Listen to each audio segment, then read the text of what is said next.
Hello friends. तो आज के लेक्चर में हम लोग देखने वाले हैं characteristics equation and eigen value. ठीक है, तो बहुत ही यह हमारा एक तरह से इम्पोर्टेंट पॉइंट है।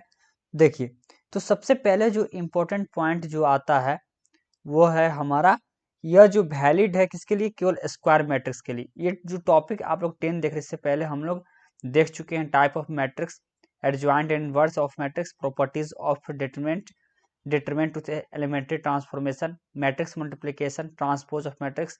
ये सब पॉइंट देख चुके हैं, तो ये सब आप लोग देख चुके हैं तभी यहाँ पे आइएगा। ठीक है, तो अच्छे से क्लियर होगा। ठीक है, चलिए स्टार्ट करते हैं। देखिए, सबसे पहले जो है यह आइगन वैल्यू जो है आपका क्या होता है, केवल वैलिड है किसके लिए, तो यह वैलिड है सिर्फ आपका स्क्वायर मैट्रिक्स के लिए। किसके लिए वैलिड है, valid only for square matrix. ठीक है, किसके लिए वैलिड है, स्क्वायर मैट्रिक्स के लिए वैलिड है। देखिए, अब उसके बाद आता है जो हमारा इंपॉर्टेंट पॉइंट है, वो आता है कि जैसे कि कोई भी स्क्वायर मैट्रिक्स है, जैसे कि मान लेते हैं ये जो है कोई भी हमारा स्क्वायर मैट्रिक्स है, एन क्रॉस एन है। ठीक है, तो स्क्वायर मैट्रिक्स है तो कैरेक्टरिस्टिक इक्वेशन कैसे हम लोग निकालेंगे। ठीक है, स्क्वायर मैट्रिक्स है। अब इसका हम लोग जो है कैरेक्टरिस्टिक्स इक्वेशन जो है किस तरह निकालेंगे, देखिए, तो वो निकालते ए माइनस लामडा आई। क्लियर है, ए माइनस लामडा आई, ये जो हो गया आपका कैरेक्टरिस्टिक्स इक्वेशन हो गया। तो इसको हम लोग निकालते कैसे वो देखिए, उसको निकालते हैं हम लोग। मान लीजिए कि कोई डिटरमिनेंट है 2, 3, 4 और 6, इस तरह आपका कोई भी डिटरमिनेंट दे दिया। ठीक है, तो आई का मतलब होता है हमारा कोई भी आइडेंटिटी मैट्रिक्स। आइडेंटिटी मैट्रिक्स हम लोग लेने आता है 0 0, यह हम लोग आइडेंटिटी मैट्रिक्स ले लिए। ठीक है, अब उसमें से हम लोग माइनस करेंगे और यहाँ पे लामडा लगाएंगे। ठीक है, अब देखिए, तो ये हो जाएगा 2, 3, 4 और यहाँ 6, यहाँ पे हम लोग लामडा से मल्टीप्लाई कर देंगे, लामडा 0 0 और उसके बाद लामडा, यहाँ माइनस रहेगा हमारा। इसको हम लोग मैट्रिक्स बना देते हैं दोनों को। क्लियर है, अब देखिए, अब जो हो जाएगा ये हो जाएगा 2 माइनस लामडा, ये हो गया 3, ये हो गया 4 और ये हो गया 6 माइनस लामडा। ठीक है, अब इसको हम लोग सिंपली जिस तरह डिटरमिनेंट सॉल्व करते हैं उस तरह इसको हम लोग सॉल्व कर देंगे।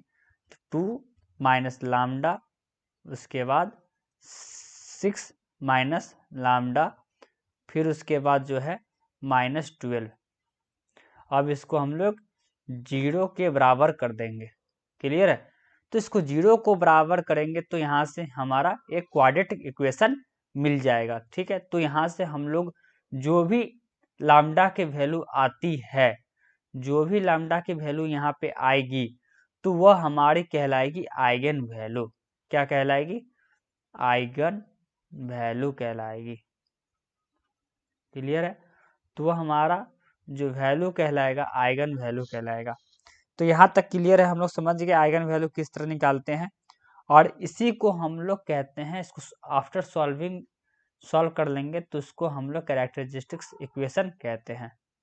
किस तरह हम लोग निकाले, सिंपली ए माइनस लामडा आई, तो लामडा हम लोग जानते हैं आई के साथ मल्टीप्लिकेशन होता है, आइडेंटिटी मैट्रिक्स के साथ मल्टीप्लिकेशन कर दिए, फिर दोनों को माइनस कर दिए, फिर उसके बाद सिंपली जो डिटरमिनेंट लेते हैं उस तरह से हम लोग डिटरमिनेंट ले लिए।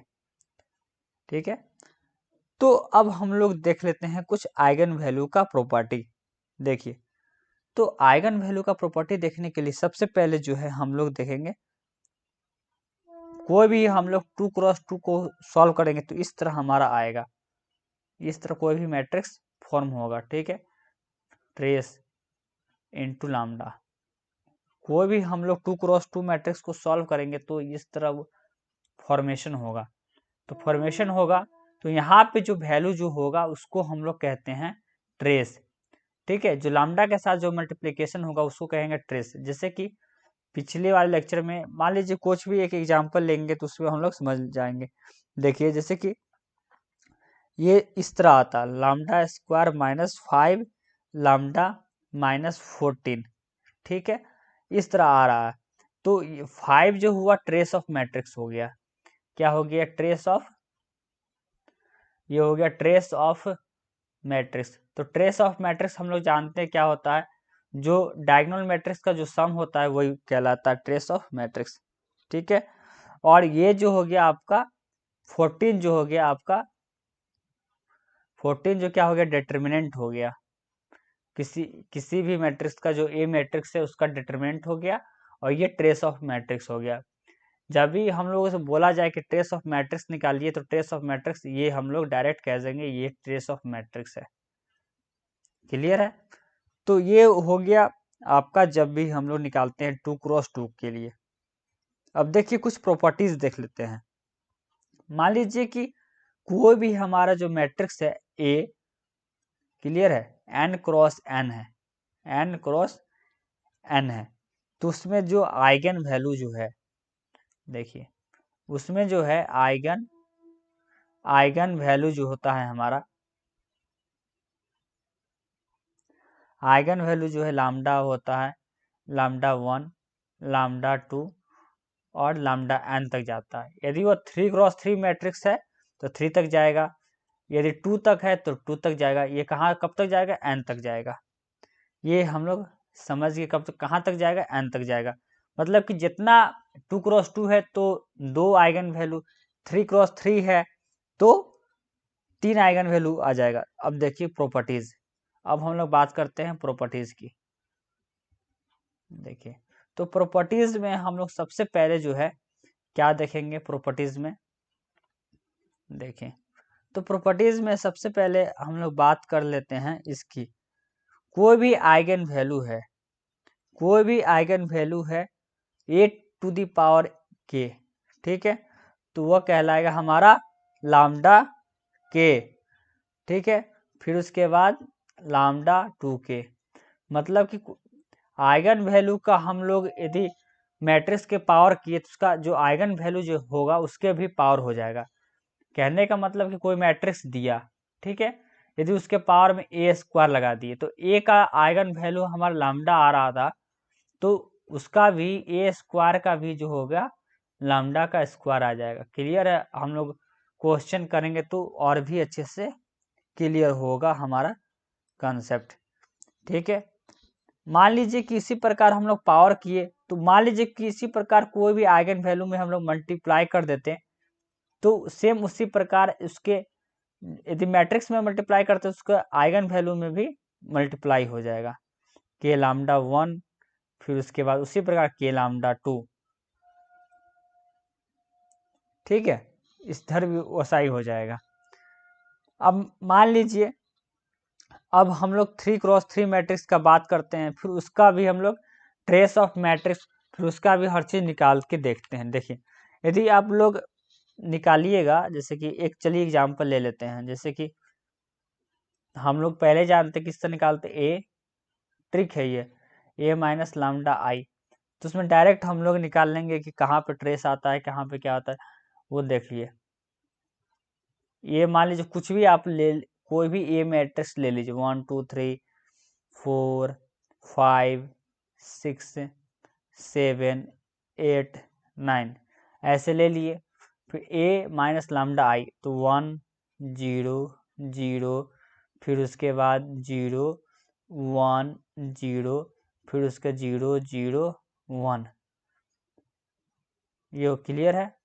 अब देखिए, अब यहाँ से इसको माइनस ले जाइएगा, यहाँ पे मल्टीप्लाई लैम्डा आएगा और इसको 0 के बराबर कर दीजिए, तो इसको सॉल्व कीजिएगा तो पहले की तरह तो एक इक्वेशन आएगी लैम्डा का क्यू माइनस जो लैम्डा के साथ लैम्डा स्क्वायर के साथ जो मल्टीप्लिकेशन होगा उसको कह दीजिएगा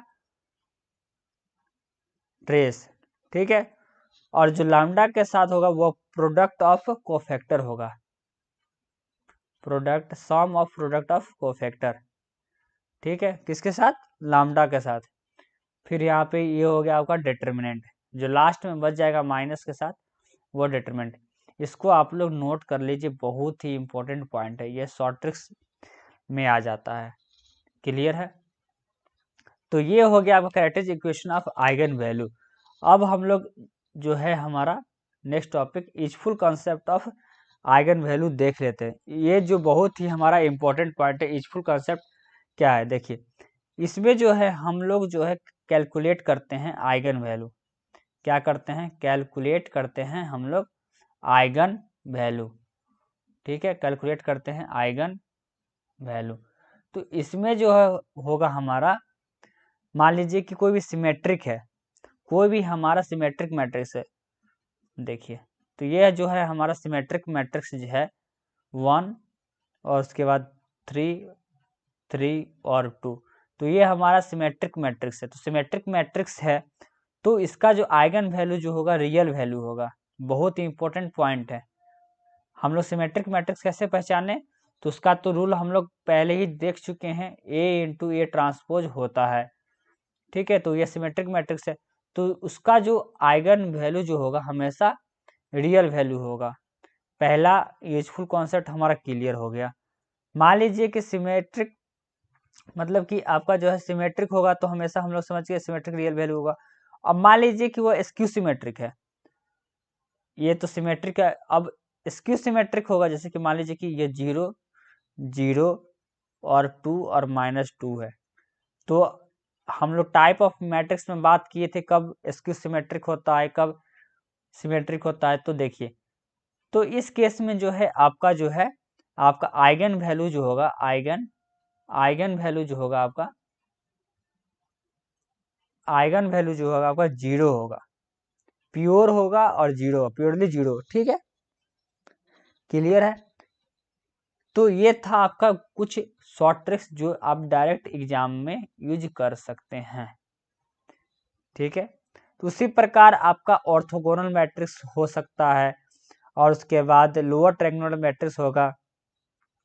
मान लीजिए कि लोअर ट्रायंगुलर मैट्रिक्स है तो उस केस में जो आइगन वैल्यू जो होता है आपका डायरेक्ट जो डायगोनल एलिमेंट है वही हो जाता है। क्लियर है। जैसे कि मान लीजिए लोअर ट्रायंगुलर और अपर ट्रायंगुलर में यही खासियत है, आप लोग डायरेक्ट एग्जाम में जैसे कि 1 0 0 और उसके बाद यहाँ पे 0 0 2 0, फिर उसके बाद ठीक है, उसके बाद 4 3 3 4 3 3, तो यह हमारा लोअर ट्रायंगुलर मैट्रिक्स कह लीजिए आप इसको। तो उस केस में जो आपका जो डायगोनल लीडिंग एलिमेंट है यही आपका आइगन वैल्यू कहला जाता है, आइगन वैल्यू। तो हम लोग समझ गए कि क्या होता है, पूरा हम लोग कंसेप्ट समझ गए आइगन वैल्यू का, characteristic equation of eigen value पूरा समझ गए। अब तो नेक्स्ट लेक्चर में हम लोग कैली हैमिल्टन थ्योरम देखेंगे। ठीक है, तो ये अभी क्रैश कोर्स चल रहा है, नॉर्मल ऊपर ऊपर हम लोग देख रहे हैं, लेकिन मेन पॉइंट्स देख रहे हैं। इसको जब डीप जाएंगे तो बहुत ही इसको अच्छे से देखिए, इसमें नॉर्मल बात की, बेसिक्स बात की मैं, इसको हम अच्छे से क्लियर करेंगे, टेंशन मत लीजिए। इसको पूरा ब्रीफ जाएंगे, इसमें पूरा लंबा कंसेप्ट इसमें हम लोग देखेंगे। ठीक है।